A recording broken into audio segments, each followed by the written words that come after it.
And speaking of images that look better than life, Trey Ratcliff, where are you? Come on up.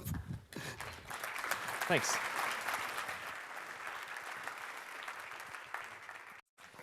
All right, here we go. So we are going to explore together today. We're going to explore many things. We're going to explore a new kind of photography, a new way to take photos. And it's something that any of y'all can do. I'll show you how. We're going to explore how this kind of photography came into being, sort of my approach to it, some of the background, some of the science behind it. And we'll explore how does an artist find oneself in today's world, and how do you share that self online, no matter how inchoate or mature. This is very interesting to me. How do you contribute to this compound eye of the internet? So rather than begin by giving you a dry, boring description of what this kind of photography is, I'll just show you some images and let them flow over you, flow through you. And that way you can kind of come to know them in your own way. This is a beautiful treetop temple in Kyoto, Japan. There's little Ewok villages down there in the forest. And maybe you're like me. Maybe you experience life in a very rich, cinematic way. And maybe privately, you kind of picture yourself as the star of your own movie. And you have people and places and plot lines that come in and out of your world. And you experience it all in a very rich, deep, kind of sensual way. And you want to be able to capture that in photography. I love this idea of trying to be able to capture the world the way I feel it. This is in Montana. It's a cool night. You see a cabin. It looks warm inside. There's nice people. There's fires. There's warm food. Outside, wildlife is frolicking about. And it feels nice. And this kind of photography works with pretty much any subject matter. And I love the idea of trying to make the photo feel like it did when I was there on the scene. And here it is 2011, and we've had kind of the same old photography technology for years and years and years. And I love the idea of trying to make it feel like it did when I was there, evoke the larger-than-life emotions that I was feeling, and communicate that through these photos. So what is this? Well, this is my own take on high dynamic range photography. It's also called HDR. This is the first HDR photo to hang in the Smithsonian. It made my mom very proud. And this is where I live, down in Austin, Texas. So what's going on here? How does this work? Well, basically, you take multiple photos of a scene, all at different exposures, all at different shutter speeds. Or you can also use a single raw photo. And then you take those component parts or the component part and you run them through an algorithm. My background is computer science and math. So I'm very interested in the corollary between the eye and the brain and the camera and software, because the eye is actually really dumb. It just kind of captures data, and it's the brain that helps you perceive this data. And so I like the idea of the camera being pretty dumb, but the software being smart and helping to bridge that gap between what is real, what do we perceive, and kind of short-circuit that right into your brain, because I think it does something interesting. And then last, what I do is I bring a certain human element back into it, because if something is too computerized, right, if it's music or CGI characters, the uncanny valley. Well, I think that happens in photography. It could happen in music. It could happen in all these different mediums, and something just doesn't feel right. It's sort of missing a je ne sais quoi. I don't know what it is. I don't know what adding this human element back into the final photo is. I'm really influenced a lot by painters as well as photographers, and Renoir said that every painting should have a little bit of mystery, something you're not telling the viewer. And this is something I'm really think about, and I don't know, what is this human element? Is it mistakes? Is it authenticity? Is it both of those in some sort of beautiful collision of unexpectedness? I don't know. But I do have a free tutorial at stuckincustoms.com. That's my main blog. Step by step, I'll take you through how to take a normal photo like this and turn it into an HDR photo like this. I've taught hundreds of thousands of people how to do these kind of photos. You can be up and running in less than an hour. I'm sure I could teach you too. It's a lot of fun. Now what's happening here is not old school compositing where you take a big chunk of one exposure and combine it with a big chunk of another exposure. This is happening at a pixel by pixel level, and the algorithm runs through and it chooses which pixel to show based on the tonal range of its nearest neighbors, and which is not that dissimilar from what your eye does. You know, you've seen these chameleon eyes kind of dart around a scene. That's really what your eye does. It builds this patchwork quilt of the reality, and it patches it all together in your mind. This is in Iceland, and of course when you're standing there on the road in Iceland, you can see all this stuff with your human eye. You can see the bright blues, you can see the golden grasses, you can see the texture in the asphalt, and you can't get this kind of photo normally. This is in Japan, a bamboo forest, and earlier in the day it had rained and all the moisture had gotten caught up in the top of the trees, and in the early afternoon the sun came out and this mist started falling down, and it just felt so nice and so wonderful, and I felt like this was a good way to capture it. So I said earlier you can do this with a single raw photo. This is an example of that. This is Chicago. There's a nice story about this. So my main blog is stuckincustoms.com, and kind of unintentionally that's become extremely popular. We have 200,000 unique visitors a month. I just passed 60 million photo views, and I have sort of these instant friends all over the world that want to go out and take pictures with me and hang out, so it's kind of cool. And I don't call them fans, I call them friends, just because I haven't got to know them yet. And so I've got this one fan in Chicago, and she rented a helicopter for me for the day. Now she's a friend. And we took the door off and flew around, and I hung out taking photos. And of course, you can't stand still for all that time to take these photos. So this is made from a single RAW, and you could probably see the front of the buildings are blue, even though the sun is way behind the buildings, and that's the blue being back re-reflected off the lake. So I don't know if anyone here has any experience with these Icelandic horses, but they are they're beautiful creatures, and this is actually a very unexplored area of HDR photography is animal photography. This came from a single RAW, even though the camera is, or I'm sorry, even though the sun is clearly behind the horse. When you're standing there, you can see this stuff, and of course the camera can see it too. And if you're into black and white photography, this can add a whole new element to that as well, because you're still losing a lot of light in a lot of black and white photos, because HDR is really about the light. It's not necessarily about the color. So let's talk about the software of your brain a little bit. The science behind all this stuff is very interesting to me. So I love this cube. It really makes the case for HDR. If you see this brown square up there, that is the exact same color as this yellow square right here.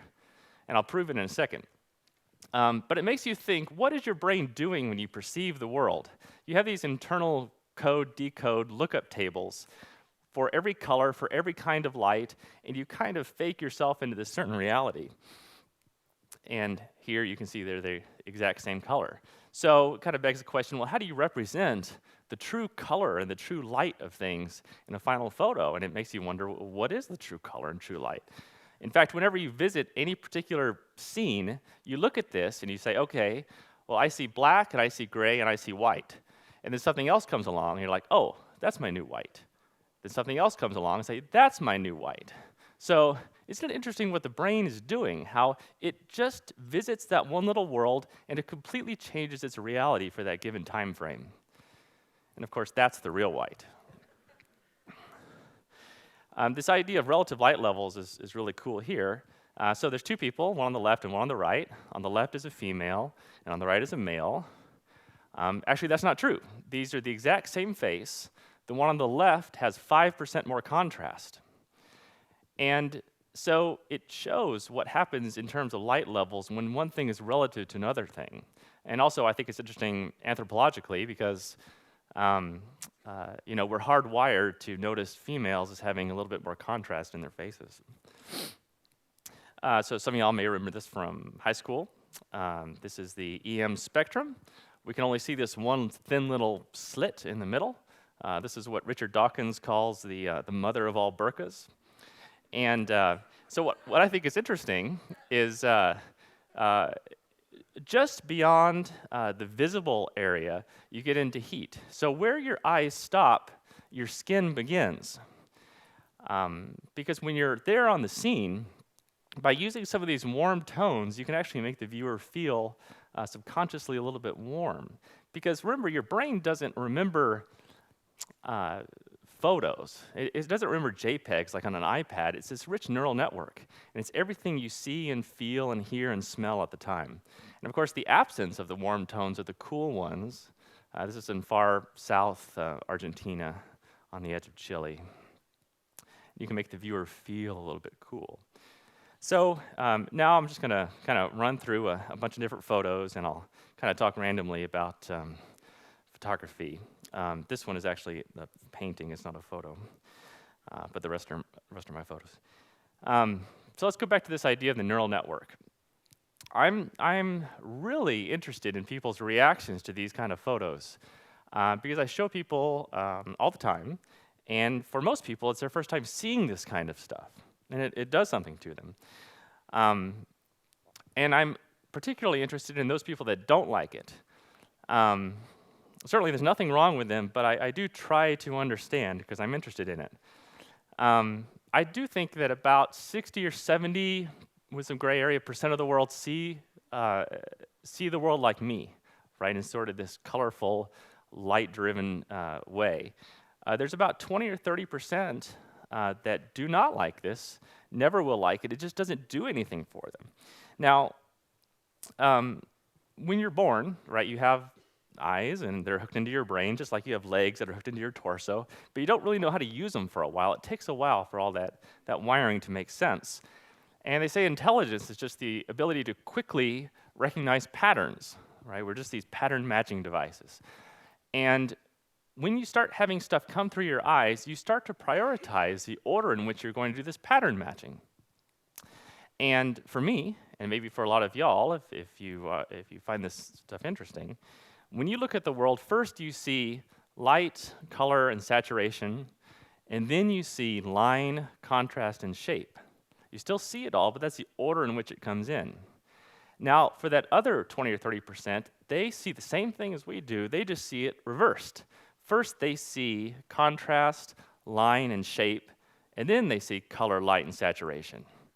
It's no different, it's no better, it's just a different way of seeing it. There's this old chestnut that we all see the world differently. Well, I really do think we see the world differently, and I think that's all right.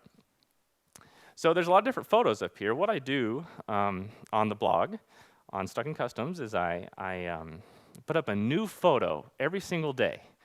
That's 365 new photos a year. This is very, very difficult. It's a challenge I put out for myself, but I love it.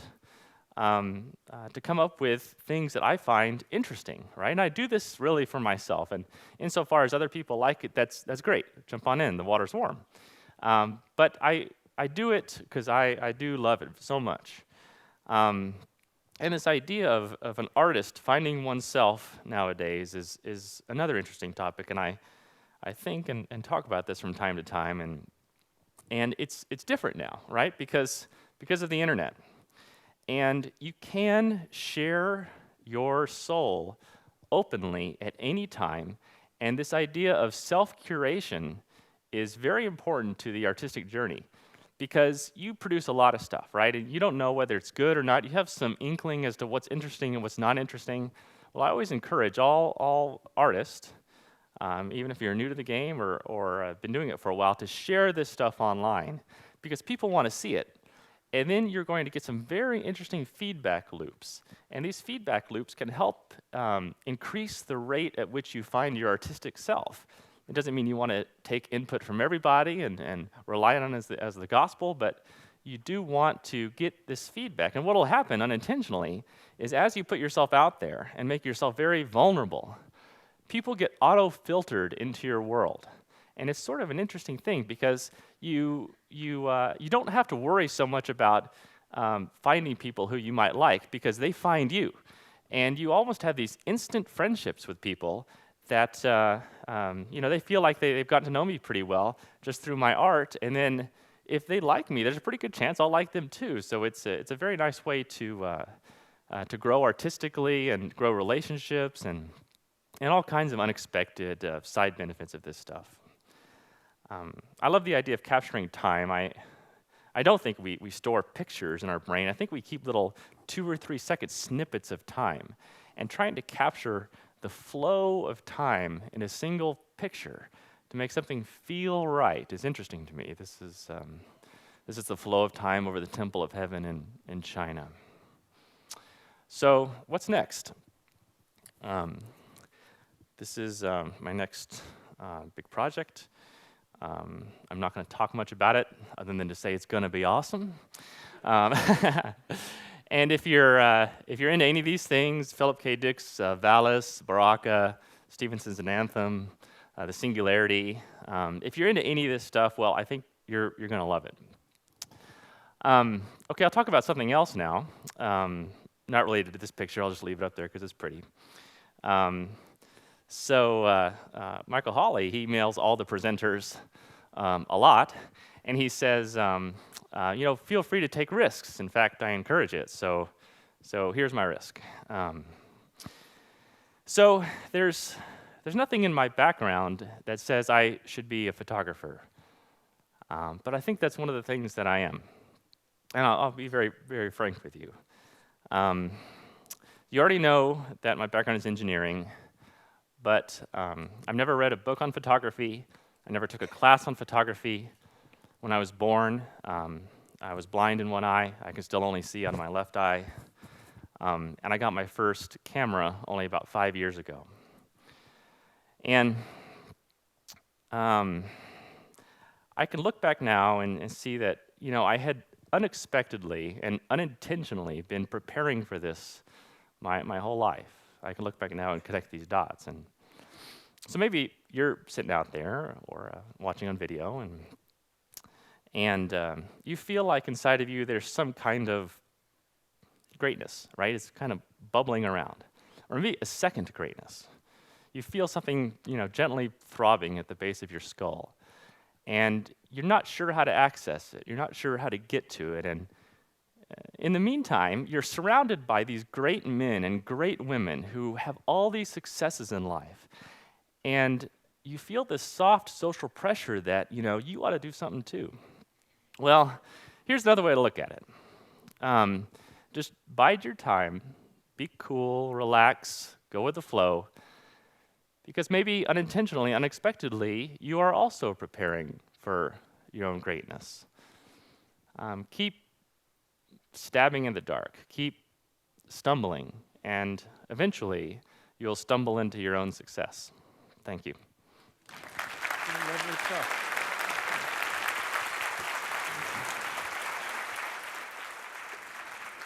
Nice.